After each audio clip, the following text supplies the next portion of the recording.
నమస్తే. నేను మీ Teja. Right now నేను ఉప్పుగూడ రైల్వే స్టేషన్‌లో ఉన్నాను. నిన్న అర్ధరాత్రి వేళ ఒక మైనర్ బాలిక ఆత్మహత్య చేసుకోవడానికి ఈ ప్రాంతానికొచ్చింది. అయితే దీనికి కారణం వాళ్ళ తండ్రి ఇంట్లో మందలించాడని చెప్పి.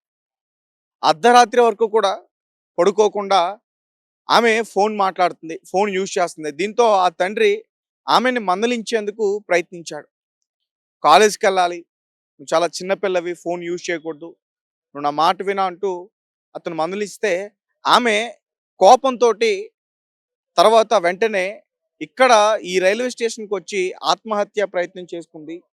ఒక గూడ్స్ ట్రైన్ వస్తా ఉంటే దానికి ఎదురుగుండా వెళ్ళి ఆమె బలవన్మరణానికి పాల్పడింది.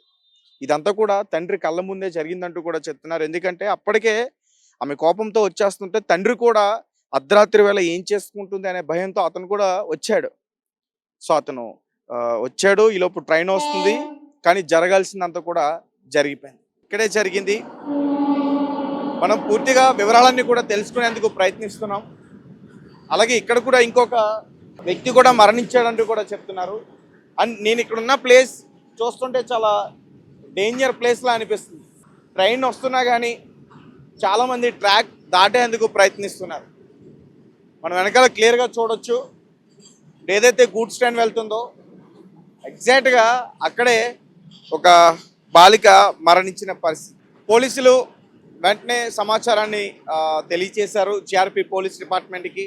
వారు ఇక్కడికి వచ్చి ఆ బాడీని ఉస్మానియా హాస్పిటల్కి తరలించడం అయితే జరిగింది పోస్ట్ మార్టం నిమిత్తం. రైట్. అండ్ ఈ ఏరియా గురించి ఒకసారి మనం క్లియర్గా కొన్ని విషయాలు తెలుసుకునే ప్రయత్నం చేద్దాం. మనతో పాటు ఒక పెద్ద ఆయన ఉన్నారు. ఒకసారి ఆయనతో మాట్లాడుతాం. నమస్తే. చెప్పండి, అసలు ఎక్కువగా చాలా మంది ట్రాక్ దాటేస్తున్నారు. అసలు ట్రైన్ వస్తుందా రావట్లేదు అనేది కూడా చూసుకోవట్లేదు. నిన్న ఒక ఆత్మహత్య ప్రయత్నం జరిగి ఒక బాలిక మరణించింది. అలాగే ఈ రోజు మార్నింగ్ చూసుకుంటే ఒక పెద్దన ట్రాక్ దాటుతూ కూడా చనిపోయాడు అంటూ చెప్తున్నారు. అంటే ఇది మనకు తెలిసింది కాదు. నేను ఆల్రెడీ మున్సిపల్‌లో వర్క్ చేస్తాను. నేను 5:30కి వెళ్ళిపోతాను.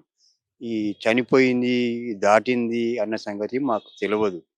తర్వాత మీరు వచ్చినాక మీకు అడిగాను నేను. ఏమని? మీరు ఏ మీడియా నుంచి వచ్చిర్రు? ఇక్కడ ఏం చెక్ చేస్తుర్రు మీరు? ఇక్కడ 2 దారులు కుళ్ళు ఉన్నాయి. ఇక్కడ రాములవారి గుడి ఉంది. అక్కడ కాంపౌండ్ వాల్ ఉంది. దానివల్ల ఇప్పుడు పెద్ద మనుషులు తిరుగుతుర్రు కాబట్టి అట్లా బాలిక అని నువ్వన్నావు. అది ఏం సంగతి మనకు తెలియదు. నేను 2 గంటలకు డ్యూటీ నాది ఆఫ్ అయిపోయింది. నేను ఆల్రెడీ చార్మినార్ ఏరియాలో నేను డ్యూటీ చేస్తాను. నేను 2 గంటల వరకు నా డ్యూటీ అయిపోయింది. నేను వచ్చేసినాను. అంతేగాని ఇది మిస్కిలా ఏం జరిగిన సంగతి మనకు తెలియదు. కానీ ఇక్కడ చాలా మంది కూడా ట్రాక్ ఎక్కువగా ప్రమాదవశాత్తు దాటే ప్రయత్నం కూడా చేస్తుంది. అదైతే ఈ వాయిస్ అక్కడ ఉందా? అక్కడ ఉన్నది ఒక్క నిమిషం అక్కడ కెమెరా పెట్టండి. అది దారి బంద్ చేసిర్రు. అది దారికి మళ్ళా కుళ్ళ చేసుకుర్రు. ఈ దారి రాములవారి గుడి ఉంది. ఇది దారి కుళ్ళ చేసుకుర్రు. అందులో ప్రజలు కొంతమంది పెద్ద మనుషులు కానీ చిన్న వాళ్ళు కానీ దాటలేకపోయి చేసుకుంటారు. ఇంట్లో ఏం ప్రాబ్లం ఉంది అది తెలియదు మనకు. ట్రైన్ వచ్చే టైంలో పాపం భయపడి షాక్ అయిపోయి అట్లా ఉండిపోతున్నారు. ఈ లోపు ట్రైన్ వచ్చి వాళ్ళు ఢీకొట్టేస్తారు. అది ఇంట్లో గొడవ గురించి మనకు తెలియదు. ఒకటి 1 పాయింట్. నేను ఆల్రెడీ జిహెచ్ఎంసీలో చేస్తాను. కానీ ఇంట్లో గొడవ గురించి మనకు తెలియదు. ఇగో ఇట్లా ఇట్లా పెద్ద మనుషులు ఇట్లా అట్లా ఆమె రావడం అవసరమా నీకు? మా ఇక్కడ నీకు అవసరమా? ఇటు ఎందుకు వచ్చినావు ఇక్కడ? ఎవరు అడుగుతారు ఆమెకు? ఎవరిని అడిగే ఉండవురా? మీడియా వాళ్ళు మీరు అడుగుతున్నారు. ఇది ఆంధ్ర కాదు, ఏ తెలంగాణ పోయినా ఐఎమ్ డోంట్ ఆల్రెడీ నేను జిహెచ్ఎంసీలో పని చేస్తాను. కానీ మీరు ఒకటి ఈ దారి కూడా బంద్ చేయాలి, ఆ దారి కూడా బంద్ చేయాలి.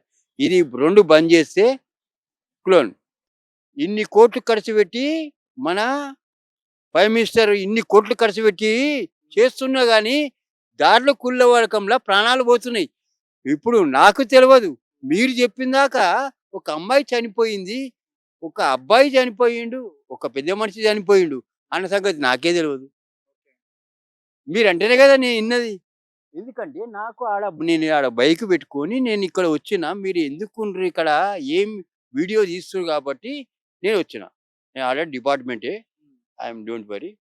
కానీ నేను ఉన్నది చెప్తున్నా. ఈ 2 దారి బంద్ చేస్తే రైల్వే ఇన్ని కోట్లు ఖర్చు పెడుతుంది కానీ, ఈ రాములవారి గుడి కాడ ఒకటి, ఈ ఈ పక్కకున్నది. ఈ 2 బంద్ చేస్తే క్లియర్‌గా అయితుంది. సో గాయ్స్ చూసారు కదా. సో ఈరోజు ఉప్పుగూడ రైల్వే స్టేషన్లో అయితే మాత్రం 2 ప్రాణాలు అయితే పోయాయి. ఒకటి అనుకోకుండా ప్రమాదం జరగడం వల్ల, ఇంకొకటి ఒక బాలిక ఆత్మహత్య ప్రయత్నం చేసుకుంటే ఒకసారి మీరు క్లియర్‌గా చూడొచ్చు. ఈ ట్రాక్ దగ్గర చిన్న పిల్లలు కూడా దాటుతున్న పరిస్థితి.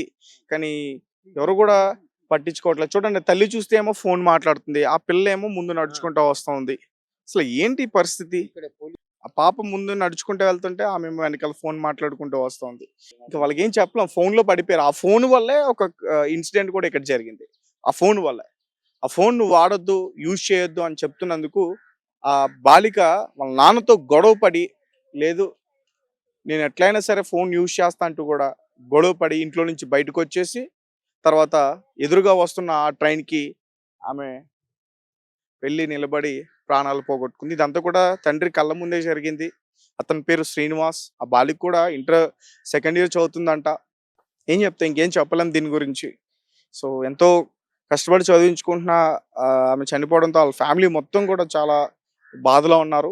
ఒకసారి నేను క్లియర్‌గా ఇంకా విషయాలు తెలుసుకొని వివరించేందుకు ప్రయత్నిస్తా. కేవలం ఫోన్ లాక్కోవడం వల్లే ఆమె బలవన్మరణానికి పాల్పడిందా? లేకపోతే ఇతర వేరే కారణాలు ఏమైనా ఉన్నాయా? ఈ మధ్య కాలంలో చాలా మంది కూడా ఇలాంటి ఇన్సిడెంట్స్ చిన్న చిన్న వాటి వల్ల ప్రాణాలు తీసుకుంటున్నారు.